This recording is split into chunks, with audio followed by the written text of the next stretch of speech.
Kumita ka, Senor. Yan guys, oh, cleaning muna tayo ng aircon. Ito ang pinakamalupit ng Coxon eh. Sa aircon technician to eh. Marami po. Cleaning muna ng aircon para maganda-ganda ang buga ng hangin. Masarap matulog.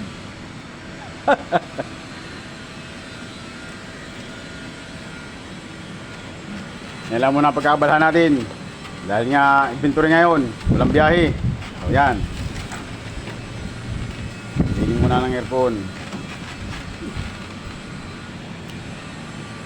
Ito yung kanyang ano, pressure washer oh. Ang lupit. Oh. Dalubhasa talaga si Kuya sa pagkakabit ng aircon.